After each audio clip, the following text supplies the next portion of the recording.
Vamos começar, então. Primeiramente, gostaria de dar dia e boa tarde para quem já está no período da tarde.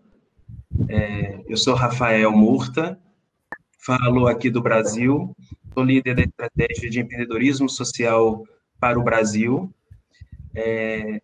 Dou as boas-vindas aos nossos espectadores, às pessoas que nos assistem, e especialmente quem está aqui conosco nesse diálogo, Andy, Maurício, Tasso e Firmin. Foi muito emocionante assistir aos vídeos de vocês e todos os outros.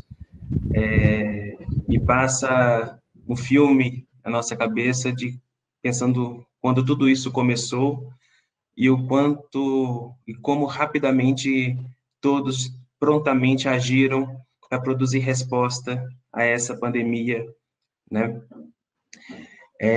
Para iniciar, então, a nossa conversa, né? A crise global da Covid-19 nos condiciona a refletir de maneira mais profunda e sistêmica sobre as nossas relações enquanto sociedade e com o planeta, né?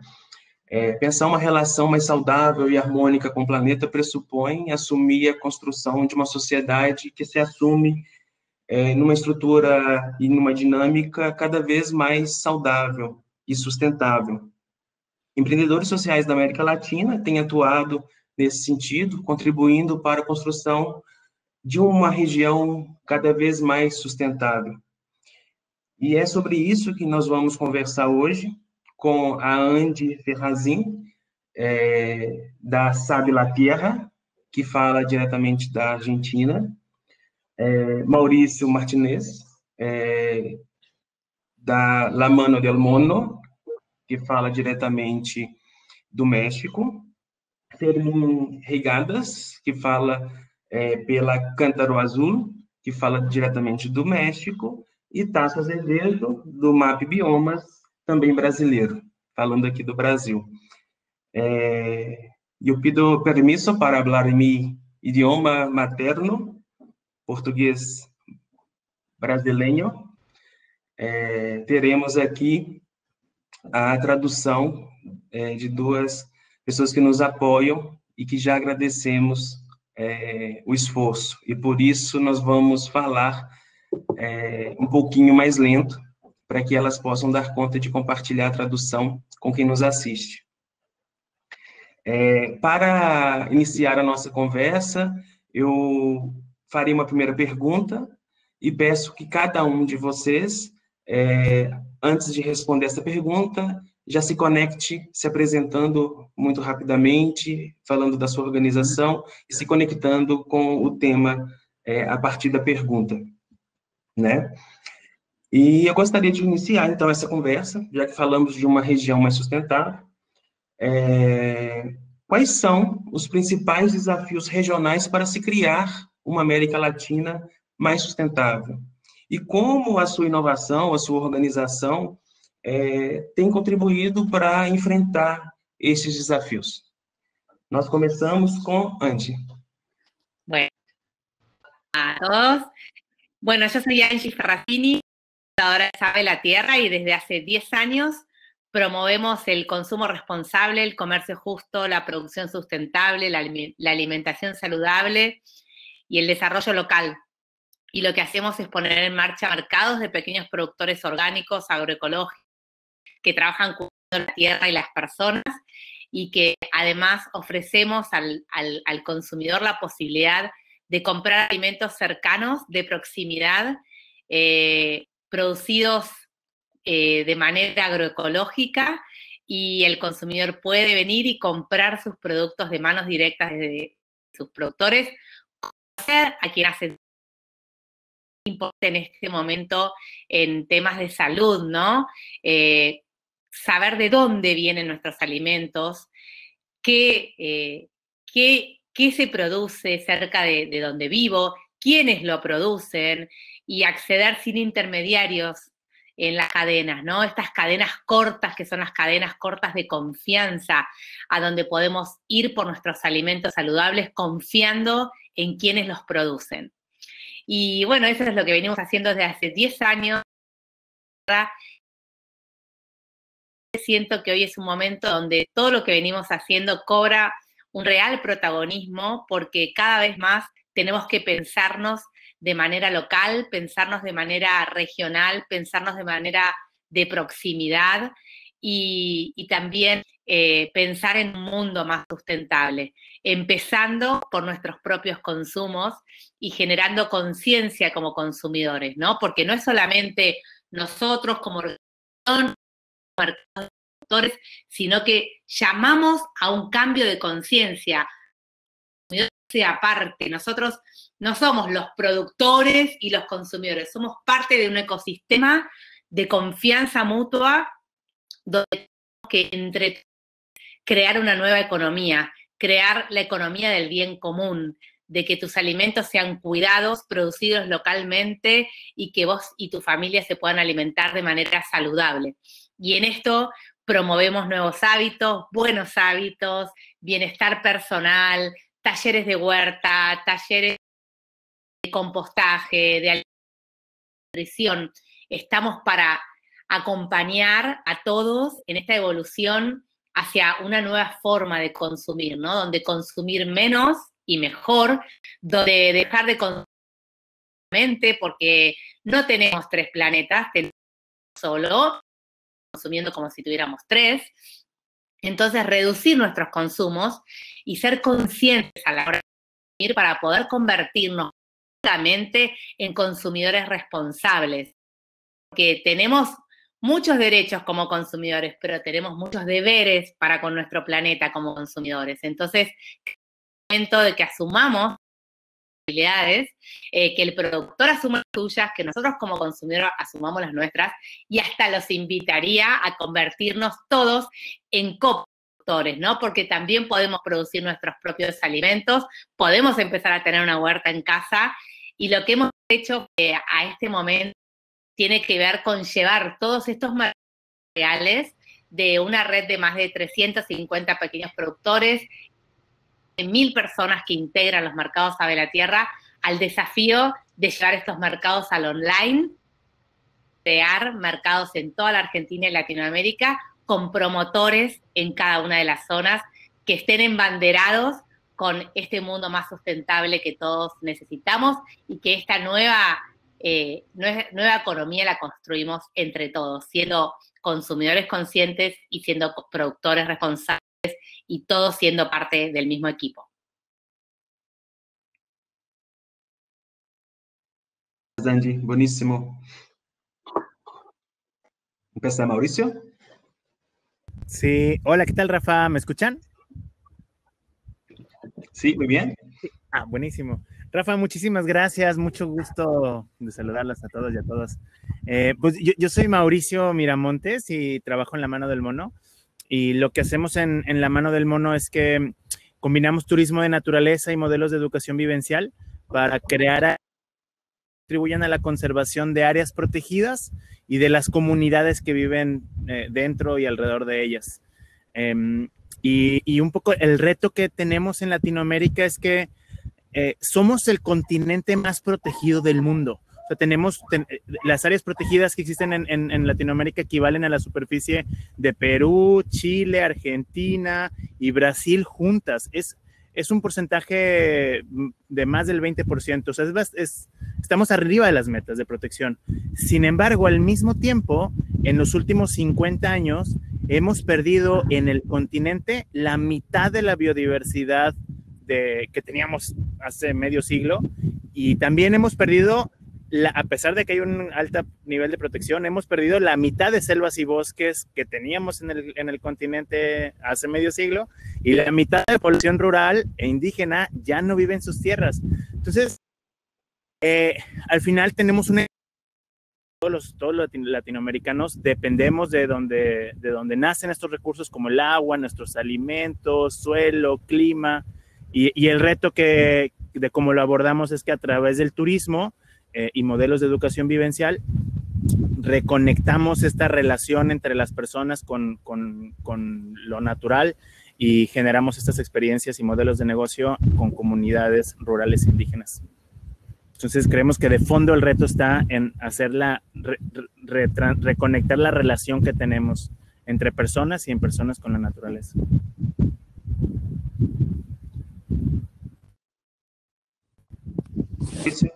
Clarísimo. Fermín. Pues sí, muchas gracias, Rafa. Yo quiero comentar en particular sobre el tema de agua, higiene y saneamiento en América Latina y su vínculo tanto con la sustentabilidad y con la salud de las personas. Pues sabemos que uno de los retos que tenemos más profundos dentro de nuestro continente es la brecha de desigualdad. Y esta brecha de desigualdad está muy relacionada, o el efecto que tiene la falta de en la brecha de desigualdad es muy directo y muy claro.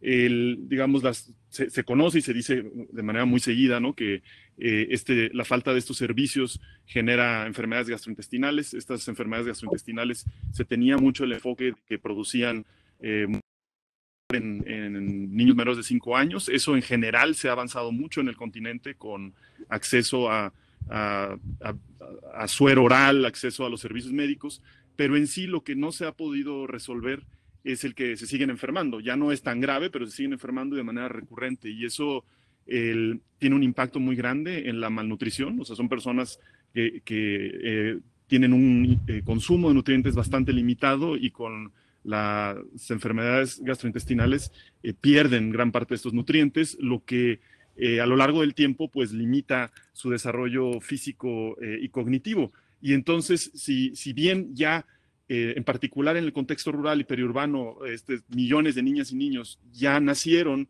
con muchísimo menos oportunidades, con una brecha, esa brecha al crecer con malnutrición no nada más es una brecha de un brinco que tengas que dar, sino que se hace muchísimo más alto o la pendiente a la que tienes que llegar, ¿no?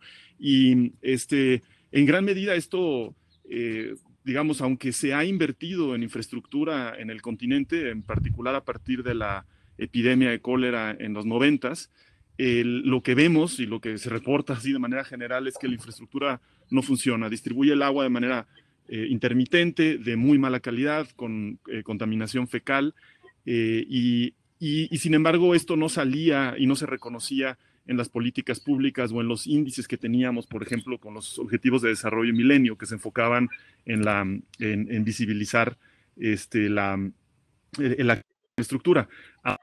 Marcos muy importantes son los Objetivos de Desarrollo Sostenible, que ya toman en cuenta la calidad del agua y también el derecho humano al agua y el saneamiento, que en países como México ya se reconoce en la Constitución.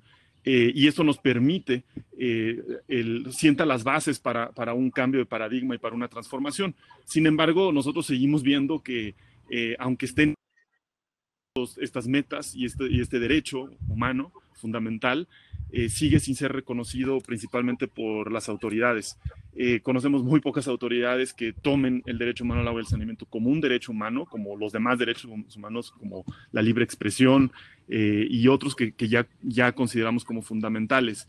Y entonces consideramos que es indispensable que las políticas públicas retomen esta perspectiva, y que las inversiones que se hacen vayan principalmente a donde hay mayor rezago y con esta perspectiva de derechos humanos, y deben de cambiar a hacer inversiones nada más de infraestructura a inversiones que permitan la sostenibilidad de los servicios y la buena calidad de los servicios.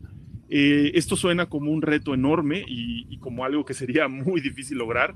Sin embargo, en América Latina tenemos dos bases que tenemos que reconocer que son indispensables. Una de ellas que no ha sido visibilizada, que es la gestión comunitaria del agua. En cada comunidad de nuestro continente existe un grupo de personas que de manera voluntaria dedican días de su semana, horas de cada día y muchos años de su vida a organizarse para brindar servicios básicos de agua en su comunidad.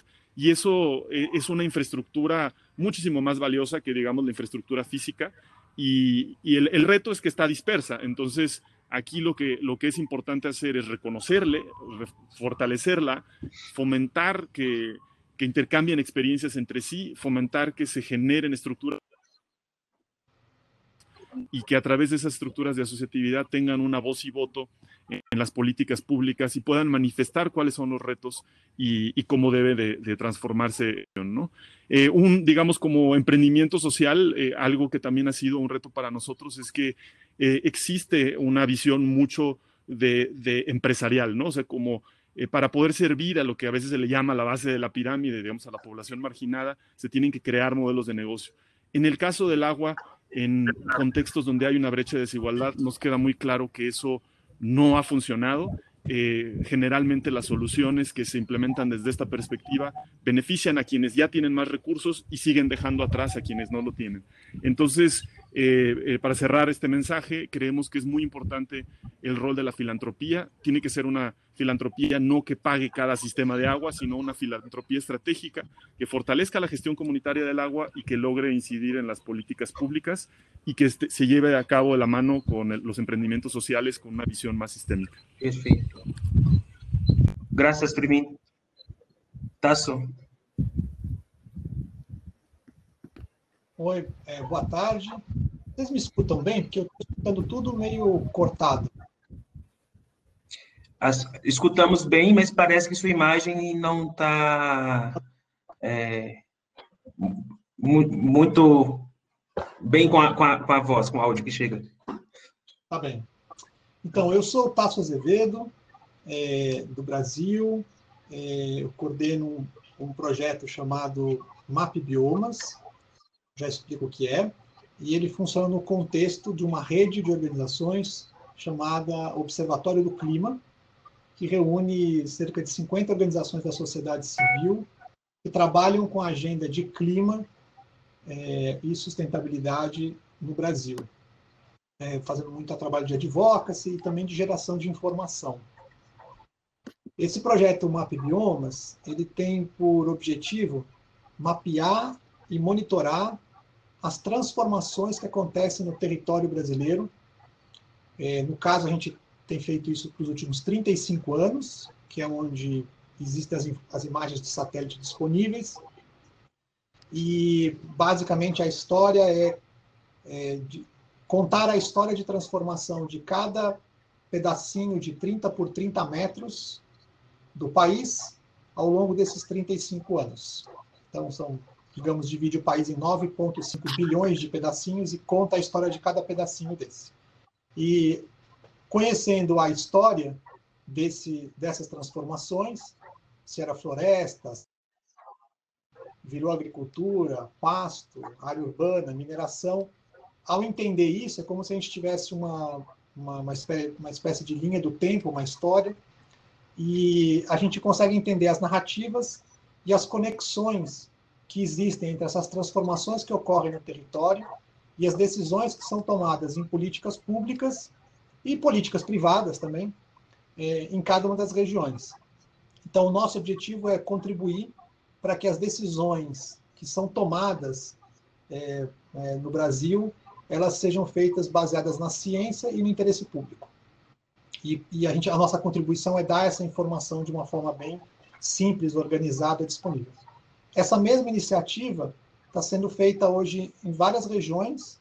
Tem uma iniciativa na Indonésia, tem uma iniciativa que envolve todos os países da Bacia Amazônica, uma outra que envolve aí a Argentina, o Paraguai e a Bolívia na região do Chaco, e várias outras.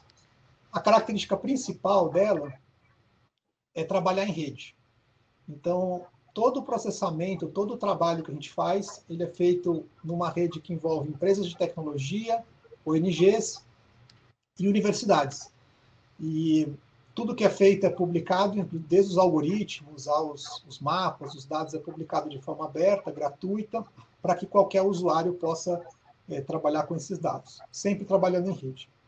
Bom, eu acho que esse é um dos principais desafios que a gente tem na América Latina, que é trabalhar com informação de qualidade, trabalhar em rede, para promover transformações no território que sejam positivas, regenerativas, e evitar, e de toda forma limitar, as transformações que são negativas, né? Como o Maurício citou em escala algumas delas, né? Então, o que é, por exemplo, uma transformação positiva importante? É o reconhecimento de todos os territórios indígenas na região, por exemplo. Os povos originários terem direitos sobre os seus territórios, por exemplo, uma transformação importante e positivo. A gente é bem avançado nisso na América Latina, mas tem ainda espaço para avançar. A regeneração de ecossistemas mais degradados é uma outra transformação positiva. Qual é uma transformação negativa que a gente quer evitar? O desmatamento, obviamente, é um deles. Né? O excesso de fogo que nós estamos tendo agora é outro deles. Então, eu vejo como o desafio desse momento é que a América Latina é a região do planeta que está passando, nesse momento, pelas maiores transformações em espaços curtos de tempo. Então, um único indicador para exemplificar isso é que o desmatamento na Amazônia, ele foi, em 35 anos, maior, 20 vezes maior do que ele foi em 8.000 anos de ocupação anterior. Então, a foto pode mostrar uma coisa, mas o filme mostra outra muito ruim.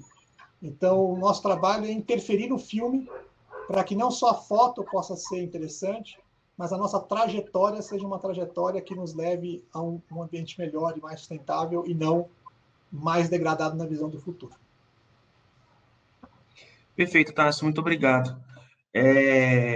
Entendendo tamanhos desafios, né, você traz esse contexto histórico, o Maurício também fala sobre isso, ao trazer os dados de perda de biodiversidade na região, né? E os desafios são muitos, né? O trabalho relacionado ao consumo, né? A produção e o consumo que a Andy vem falando, o Firmin também trazendo as questões sanitárias e de acesso, né, a uma água saudável e como que a população e isso se afirma em contextos de desigualdade, né? O acesso à água potável.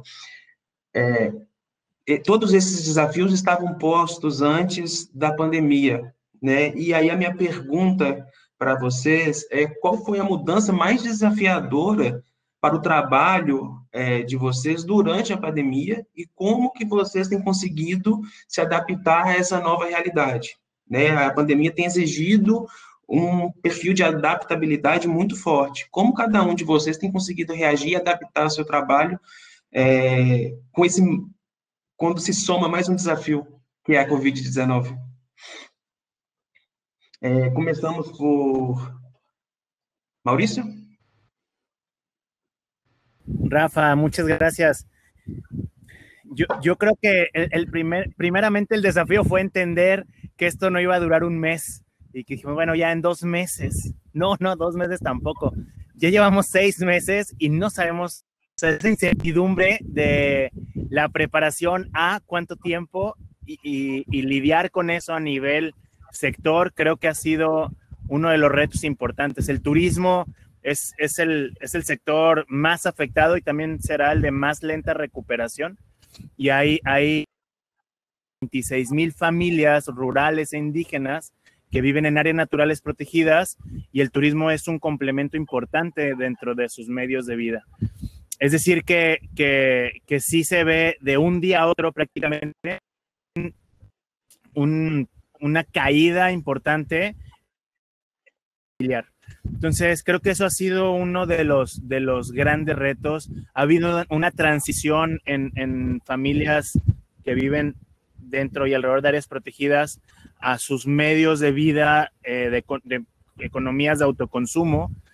Y esa transición ha sido muy interesante de retomar prácticas tradicionales de cultivos, de pesca, de distintas actividades. Creo que ha dejado, en nuestro caso, 2 oportunidades muy interesantes que la pausa obligada del COVID nos ha dado este espacio. Una, a hacer legislación y normatividad para la visitación dentro de áreas naturales protegidas. O sea, es decir, poner reglas de juego para que estos espacios de donde salen nuestra agua, nuestro clima, que se regule el clima, y que el turismo también tiene sobreturismo y también tiene impactos fuertes. Se diseñó en México la norma mexicana para límites de cambio aceptable y capacidades de carga. Y esto es una posibilidad que se genera y favorece esta pausa en el sector. Entonces, la reactivación del turismo dentro de estos espacios será con unas nuevas reglas de juego que serán a favor, creemos, de las prácticas sustentables. Y la segunda oportunidad que dio es que, pues eso, pausa obligada para todos y nos permitió crear colectivos y se crea con esfuerzos de distintas alianzas, de distintas organizaciones, el turismo del futuro en una coordinación muy cercana entre organización civil, iniciativa privada y el sector público, para de nuevo poner reglas de juego de cómo imaginamos este turismo del futuro en México y en Latinoamérica.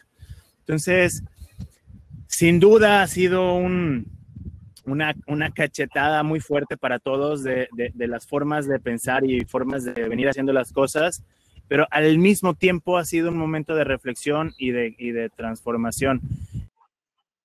Ahora con la reactivación, una tendencia a viajar de manera más segura a sitios no tan aglomerados. Entonces, los grandes polos turísticos que concentran el 85% de la visitación en general en el continente se irán distribuyendo a sitios de menor visitación, en donde hay más participación de empresas locales, familiares, y habrá una participación más importante y una derrama económica mayor en estos sitios.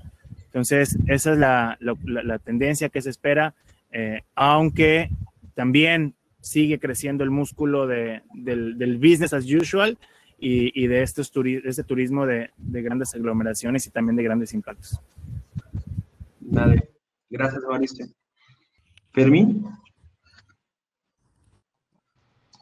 Pues sí, el reto más desafiante es que, como mencionaba, nosotros trabajamos fortaleciendo a la gestión comunitaria del agua y a las comunidades educativas, y eso requiere el estar en campo, estar en contacto, hacer encuentros, y pues obviamente esto no es adecuado dentro de un contexto de una pandemia como esta. O sea, por un lado, había un riesgo muy grande de que nosotros expusiéramos a las comunidades y que también nuestro propio equipo se expusiera. Entonces tuvimos que reestructurar nuestro trabajo. Lo primero que hicimos, bueno, también reconocimos que nuestra labor es esencial y es clave durante la pandemia, entonces no podíamos nada más encerrarnos. Y también, o sea, ante un reto como este, pues si salíamos adelante y lo hacíamos de una manera, digo, con cuidado, pero asertiva y liderando, pues podíamos salir fortalecidos o por lo menos menos afectados. Lo primero que hicimos fue crear condiciones para reducir los riesgos de nuestro equipo y de las comunidades. Entonces, las personas de Cántaro Azul es una organización con más de 70 personas, entonces las personas que estaban en los grupos de riesgo grave, pues bueno, siempre ya han trabajado desde casa. También creamos un mecanismo de seguimiento de síntomas muy conservador, que cuando alguien tenía un síntoma parecido al de COVID, pues tenía que quedarse en casa por varios días para evitar contagios. Invertimos en que una doctora se incorporara al equipo y pudiera dar este seguimiento y atención a las personas. Apoyamos hospitales en San Cristóbal de las Casas que estuvieran mejor equipados, y también a un centro de atención de llamadas que se llama COVID-19 San Cristóbal de las Casas, para que la población en donde vivimos pudiera tener tanto más información como el poder tener apoyo psicológico, que ha sido algo clave. Y ya sobre el trabajo que hicimos de manera directa, empezamos a diseñar e instalar estaciones de lavado de manos en espacios públicos y ahora también en escuelas. Es claro que en lugares como Chiapas no se puede detener por completo la actividad, la gente vive del día a día. Entonces, estas estaciones de lavado de manos en mercados, afuera de los hospitales, en las plazas, pues son cruciales para contribuir a mejorar la higiene. Esta colaboración la hicimos con una empresa muy grande que se llama Rotoplas, con la Comisión Nacional del Agua, con Isla Urbana, otro emprendimiento social reconocido por Ashoka, con ayuntamientos, con la Secretaría de Salud, y de forma directa estamos instalando más de 100 estaciones y en conjunto con los demás aliados, más de 1.500 estaciones en todo el país. Queremos que estas nuevas prácticas de higiene, pues aprovechar la epidemia, que la gente está muy sensible a esto, pero que se queden para siempre, ¿no? También hemos desarrollado información contextualizada de COVID y WASH, agua, higiene y saneamiento para escuelas. Hemos visto que hay una carencia muy grande, en particular en información contextualizada para el contexto rural, y este trabajo lo hemos hecho con UNICEF, con la Secretaría de Educación, con la misma Comisión Nacional del Agua, y todos estos productos que hemos generado que son manuales, información, textos, son de libre uso y se pueden encontrar en nuestra página de internet y adaptar y replicar. Y por último, también detonamos Tequio, que voy a hablar un poco más adelante sobre esto, pero les invito que si pueden ir a buscarnos en el booth para conocer más sobre esto, pero es el crear productos de higiene como el alcohol en gel, que a través de aliados como el mismo Boehringer Ingelheim hemos logrado distribuir alcohol en gel en más de 200 hospitales en Chiapas, con la Fundación Kellogg a más de 7,000 familias en comunidades rurales que no tienen recursos para esto, y también estamos desarrollando otras alianzas como por ejemplo con Grupo Tox para que pueda ser utilizado esto tanto por su personal como para poner a la venta a través de una marca con causa que comentaré más adelante. Bueníssimo. Graças, Fermin. Tasso. Olha, a gente... primeiro, a gente teve, obviamente, um impacto na equipe. O MapBiomas é um projeto que ele envolve, tem hoje 130 pessoas espalhadas pelo Brasil, trabalhando em diferentes áreas, e a gente teve 8 casos de Covid nos membros da equipe, 3 muito graves, graças a Deus todos saíram da UTI, mas tiveram 3 casos muito graves. Então, esse foi um impacto direto, obviamente, na equipe.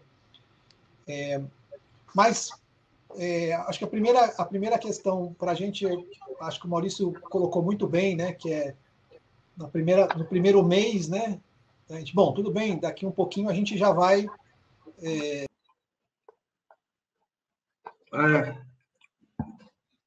O Tasso caiu.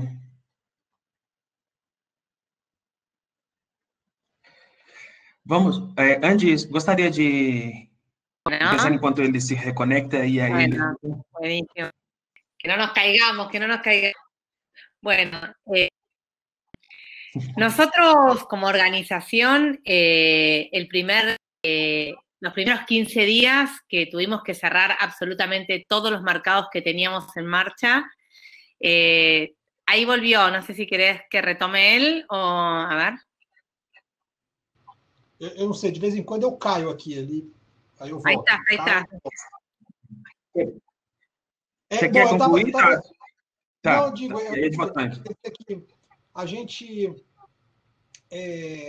então teve esse impacto direto, a gente tem o problema do tempo, do timing que as coisas foram acontecendo, e vocês obviamente devem ter acompanhado que no Brasil é muito mais grave, porque a gente tem uma atitude de um país que é uma federação, você não ter coordenação a partir do governo federal, ela gera um caos, e é o caos que a gente está vivendo hoje. Então, uma das reações que nós tivemos para lidar com isso era o problema da informação sobre a Covid.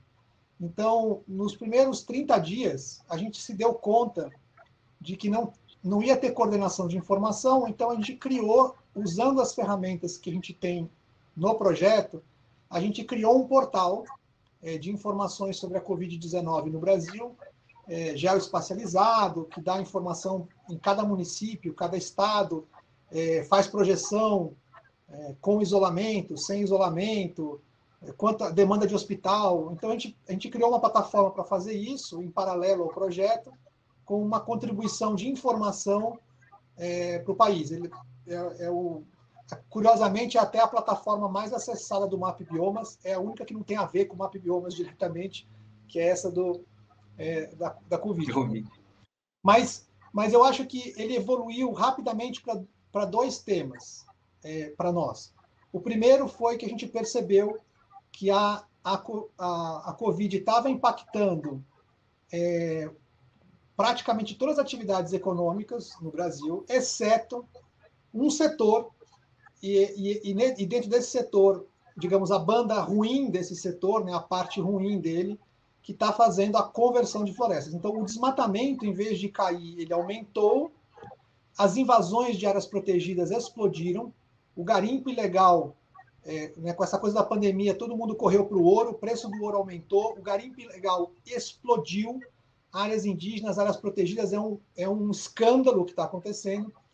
E aí a gente voltou muito às baterias, no nosso programa para monitorar essas áreas onde estão tendo as invasões de garimpo e tal, e criar os casos, especialmente em relação à mídia, digamos, colocar luz sobre os problemas de invasão nas áreas indígenas, que está muito relacionado à fragilidade desses povos para enfrentar a doença também. A maior proporção de morte por Covid por milhão de habitantes no mundo são as populações indígenas no Brasil. Então, é um tema super grave. E, por outro lado, no campo, digamos, das oportunidades, sempre há oportunidades em qualquer cenário, a gente enxergou uma possibilidade de discussão no Brasil da chamada retomada verde, né, ou da retomada sustentável, que era alocar os recursos que vão ser de novos investimentos no Brasil nesses próximos meses e anos em atividades que podem gerar renda, emprego e, ao mesmo tempo, serem fomentadoras de uma economia mais sustentável. Então, isso é um debate que está crescendo muito agora no Brasil, tem várias oportunidades aparecendo. Vou dar 3 exemplos que estão sendo bastante discutidos. É a energia solar, obviamente, tem muitas oportunidades.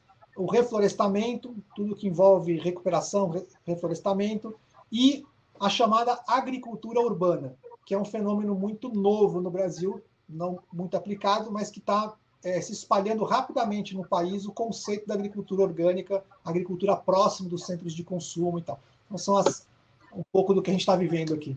Uhum. Essa sua resposta provoca uma outra pergunta, que é se a pandemia tem condicionado, você trouxe, por um lado, super negativo, né, o avanço da conversão de área no Brasil, né, derrubada de floresta ou queimada, em substituição para início de atividades do agrobusiness, né, mas aí eu trago a outra pergunta, olhando pelo viés da oportunidade. Vocês têm percebido que o desafio, né, de termos que lidar com a pandemia tem provocado um efeito transformador na sociedade? As pessoas têm adotado melhores hábitos e práticas mais sustentáveis de produção e consumo? O que vocês têm percebido em relação a isso?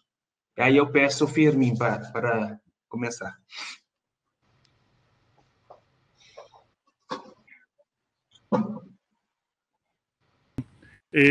Pues bueno, lo que nosotros hemos visto, quiero hablar por un lado la parte externa y luego la parte interna, ¿no? O sea, sí hemos visto, o sea, un reto que tiene México y también otras áreas de América Latina es que, a pesar de que todavía tenemos problemas como enfermedades gastrointestinales que debían haber quedado atrás en el siglo pasado, también tenemos un problema muy grande, y en las mismas comunidades rurales, de diabetes. Esto en gran medida por el consumo de bebidas azucaradas, el alto consumo de bebidas azucaradas. Obviamente, esto de la diabetes también sucede en las ciudades, y ha sido, en particular en un país como México, una causante de que el COVID haya tenido unas afectaciones mucho más graves a la salud. Entonces, esto ha llevado a un reconocimiento por parte del gobierno y que se creen que se haya podido avanzar de manera importante, como tomando en cuenta la experiencia de Chile, etiquetado frontal de productos con mensajes relacionados a la salud en los productos, tanto en bebidas azucaradas como otro tipo de productos empaquetados. Y entonces México por fin, ¿no?, logró, a través de muchísima resistencia, el COVID vino a ayudar a que México tomara esta postura. También es viendo ya por lo menos 2 estados, Oaxaca y Tamaulipas, que limitan la venta a menores limitan la venta de bebidas azucaradas y productos chatarra a menores, ¿no? Entonces eso vemos que puede ser positivo, aunque en general pues no nos queda claro de que vaya a existir un movimiento hacia prácticas más sostenibles o sustentables, ¿no? Al interior, lo que sí ha sido muy importante para nosotros es darnos cuenta que la epidemia pues tiene un efecto económico grande, y eso va a afectar los mecanismos de financiamiento que tenemos, que principalmente son de filantropía, y entonces decidimos crear Tequio, la marca con causa de productos de higiene en México, que por un lado nos permite producir productos, o sea, poder cumplir con una demanda, en particular alcohol en gel y otros productos de higiene con muy buena calidad, porque de repente empezamos a ver una una oferta de estos productos, pero con muy mala calidad, que en realidad no tenían alcohol, no cumplían con los mecanismos de calidad. Entonces nos permite contribuir y seguir avanzando en nuestra misión, pero también nos permite diversificar ingresos. Y esto es algo muy importante para una organización como Tequio significa, o sea, tequio es una palabra que se usa mucho en comunidades rurales en México, en particular en el estado de Oaxaca, y es el trabajo comunitario, el trabajo que se hace en conjunto para un bien común, como la construcción de una escuela, de un camino, de un sistema de agua. Y entonces nosotros tomamos esta identidad para sumarnos con otras empresas, organizaciones, personas, y poder agregados, ¿no? Tratando de cambiar este paradigma de yo doy un don a alguien que no tiene. No, o sea, cómo nos sumamos todos en un mismo ecosistema para contribuir. Si yo estoy consumiendo una marca con causa, estoy teniendo un valor directo para mí, pero también estoy contribuyendo a fortalecer a una organización como Cántaro Azul y también estoy contribuyendo a que se generen mejores prácticas de agua, higiene y saneamiento en comunidades rurales. Entonces, les invito a que todas y todos nos sumemos a ello. Pueden visitarnos en la expo o visitarnos en nuestras redes. Y bueno, hay muchas formas de cómo hacerlo y puedo comentar eso un poco más adelante o de manera directa en el chat. Gracias. Gracias, Fermín. Angie, ¿te quieres conectar con la otra pregunta sobre sus... ¿Me saltaste? Sí, no. No pasa nada. Discúlpame. No, todo bien. Bueno, nosotros como organización... de pronto nos encontramos con que esos mercados a los que invitábamos a venir a tomar contacto directo con el productor, a comprar de manos directas, toda esa comunicación que durante tantos años habíamos, digamos, difundido, tuvimos que hacer silencio y llevarnos un poco a ver cómo nos reinventábamos, ¿no? Frente abrir nuestros mercados de pequeños productores y que parecía que el único ticket válido era el del supermercado y la gente salía a hacer sus compras y ese era su pasaporte para poder salir a la calle, por lo menos acá en Argentina. La gente ponía cualquier excusa para ir a comprar cualquier cosa al supermercado cuantas veces quisiera por día, ¿no? Y nosotros nos empezamos a preguntar, y nuestros consumidores y nuestros productores, ¿qué hacíamos en ese momento? Porque también pensamos que iban a ser 15 días, y los 15 días se convirtieron en 30, y ya llevamos 180, no sé cuánto llevamos acá en Argentina, pero lo que tuvimos que hacer es ver cómo hacíamos para que esos alimentos saludables, producidos por nuestro pequeño productor, llegaran a tus manos.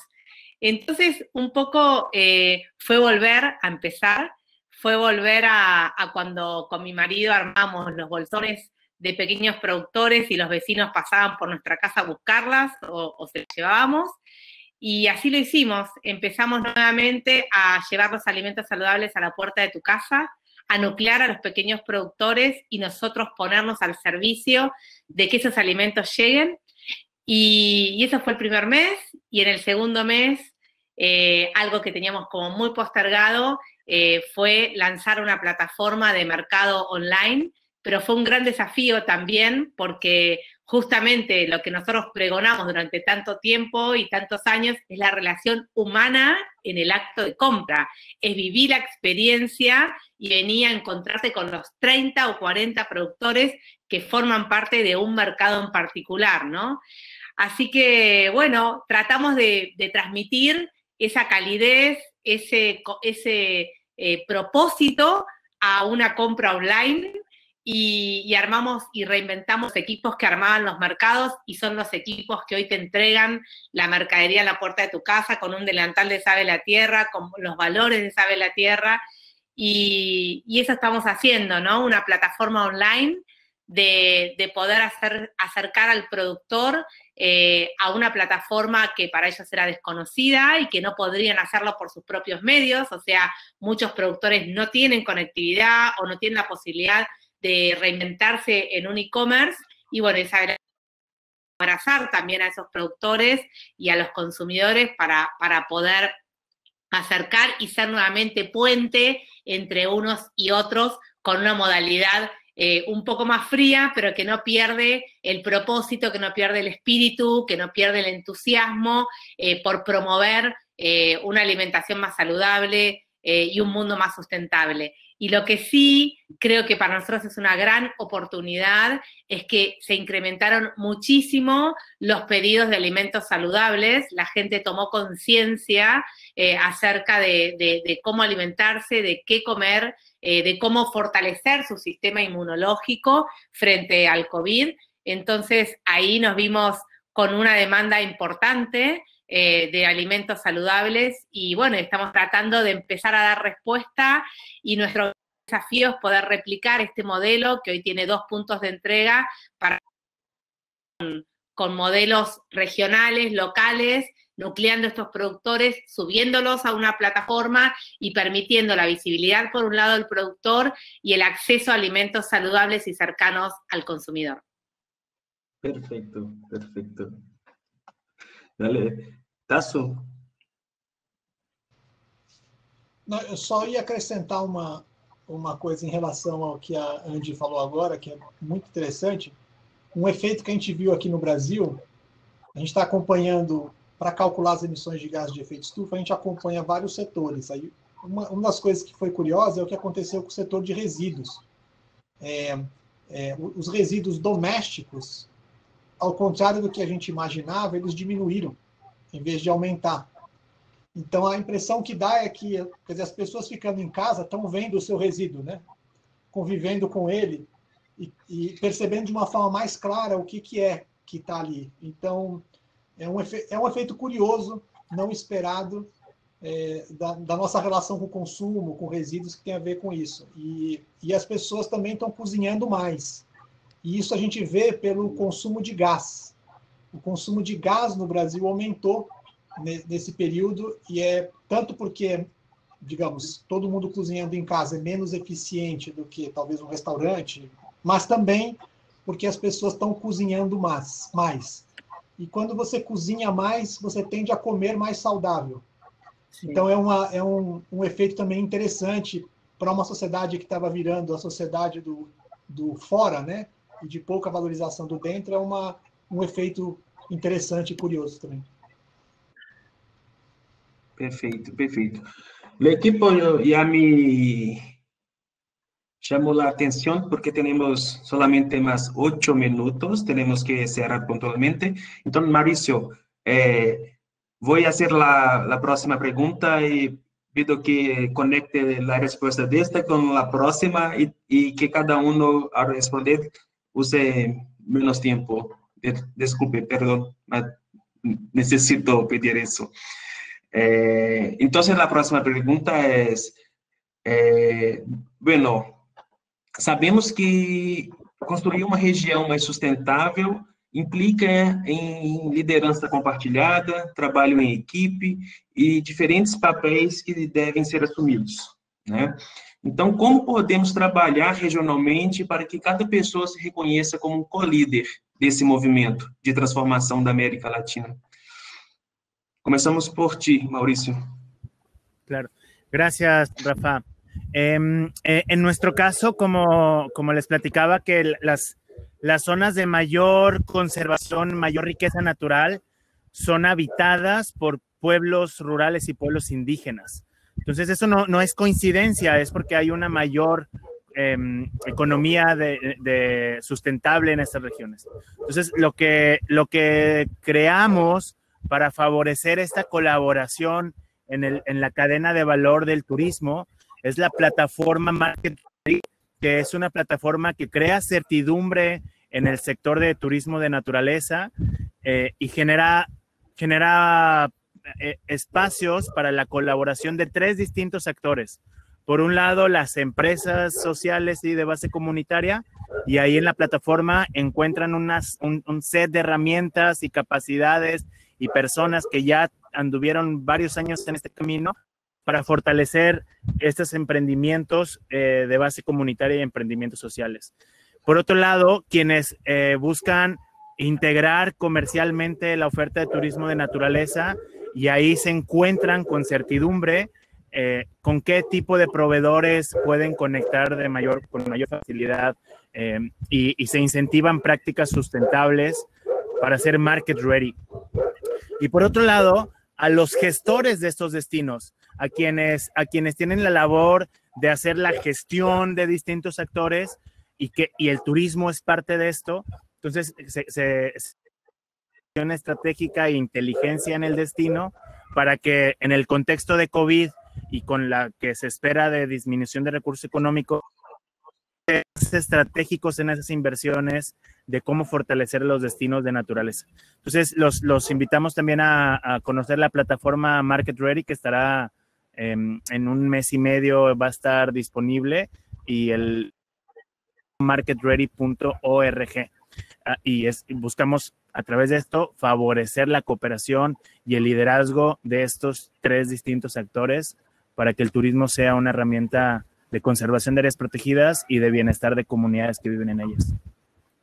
Gracias, Mauricio. Fermín. Pues yo quiero hablar sobre los retos, ¿no? O sea, creo que el reto más grande es justo el cómo poder trabajar en equipo y cómo poder detonar los liderazgos de manera amplia. Y esto lo quiero hablar en tres dimensiones, ¿no? En la interna, o sea, desde Cántaro Azul hemos tomado un paso en vez de ser una estructura como vertical y jerárquica, estamos explorando un mecanismo de autogestión llamado holocracia, en el que nos permite distribuir el poder y la toma de decisiones a los espacios donde se tiene más información contextual, pues, y me refiero a esto internamente en el equipo, y con eso tratar de detonar más el intraemprendimiento o el empoderamiento, pues,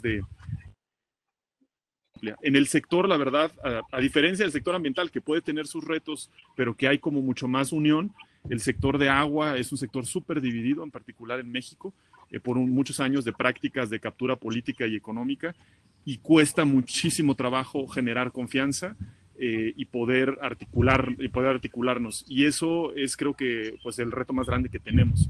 Y por último, la gestión comunitaria del agua y las comunidades educativas, que son la clave para poder transformar de manera positiva y que la gente pueda consumir agua segura, tener espacios de saneamiento seguros y también de higiene, pues el reto es la dispersión, y en particular una dispersión geográfica que no se ha podido beneficiar de los avances en tecnologías de información, porque pues no hay acceso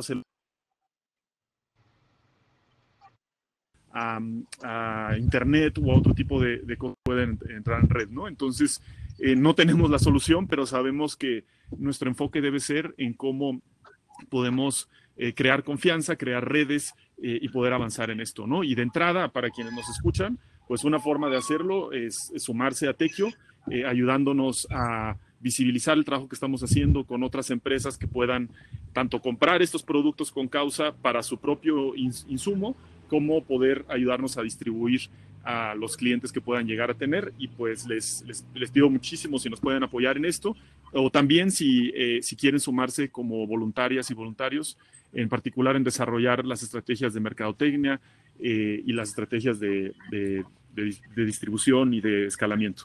Muchísimas gracias a todas y a todos, y ha sido un gusto poder compartir con Tenemos ustedes. 2 minutos, Tasso, y después Angie para cerrar con nuestra representação feminina, não? Eu vou falar apenas um aspecto que a gente está trabalhando aqui no Brasil, que é muito a ver com o funcionamento da sociedade civil, né? Então, uma das coisas que a gente aproveitou nesse período da pandemia, que tem uma democratização do acesso à informação, porque todos passaram para o ambiente virtual, então ele fica mais democrático para as pessoas acessarem, né, participar de eventos e tal. Uma das coisas que a gente procurou fazer nesse mesmo momento foi tentar diminuir a distância entre os projetos mais locais e as fontes de financiamento. Porque a gente, nesse nosso mundo, tem várias camadas, né, de grandes organizações, médias organizações. Então, a gente criou uma série de instrumentos que essa distância diminuísse, pudesse os recursos serem acessados de uma forma mais direta pelas organizações que estão mais na ponta. Então, democratizar, ao mesmo tempo que democratizou a informação, participação e tal, também democratizar e tornar mais fácil o acesso aos recursos nas redes, né? Perfeito. Obrigado, Tasso. Andy, por favor. Bueno, el gran desafío para nosotros es replicar este modelo, ¿no? Es poder encontrar estos entes de cambio que quieran realmente emprender con triple impacto en su comunidad, en su barrio, en su ciudad, y entender que las empresas o los proyectos tienen que tener el impacto social, económico y medioambiental, y que tenemos que trabajar para poder llevar este desarrollo de pequeños mercados de productores, para darle visibilidad a los productores locales, para empoderarlos, para darles una gran vidriera a través de las plataformas de Internet a los cuales ellos no tienen acceso, y poder generar estos espacios de compra entre productores y consumidores de cada una de las localidades, porque la proximidad es lo que se viene, y tenemos que entender que los alimentos no pueden recorrer grandes distancias para llegar a la mesa, y tenemos que empezar justamente un poco lo que decía Tasso y otro poco lo que decía Fermín, empezar por reducir el consumo, ¿no? Esos plásticos necesarios de las gaseosas azucaradas que no son necesarias, y empezar por bueno, ojalá todos tengamos el acceso al agua, ¿no? Que es la bebida por excelencia para nuestro organismo, y podamos todos tener acceso al agua potable, que es un derecho. Entonces creo que desde nuestro lugar el gran desafío es encontrar todas las herramientas para poder ponerlas al servicio de una alimentación más saludable y de un consumo más responsable, y que esta célula que Sabe la Tierra puso en marcha hace 10 años se pueda replicar en toda la Argentina y en toda Latinoamérica, con pequeños agentes de cambio, esos pequeños agentes bueno, que cada uno pone su granito de arena para el gran cambio, ¿no? Seamos todos este cambio que América Latina necesita. Muchas gracias, Andy. Não poderíamos terminar de uma maneira melhor e com tanta motivação para que todos nós possamos ser, de fato, agentes de mudança, change makers, ou agentes de câmbio, como disse Andy. Quero agradecer a participação de todos e de todas, fico muito feliz, e agora gostaria de convidá-los para voltarmos ao palco para assistirmos à apresentação da doutora Vandana Shiva. Boa tarde a todos. Obrigado. Muchas gracias, Rafa. Muchas gracias a todas y a todos. Gracias. Muchas gracias. Gracias, un abrazo. Abraço.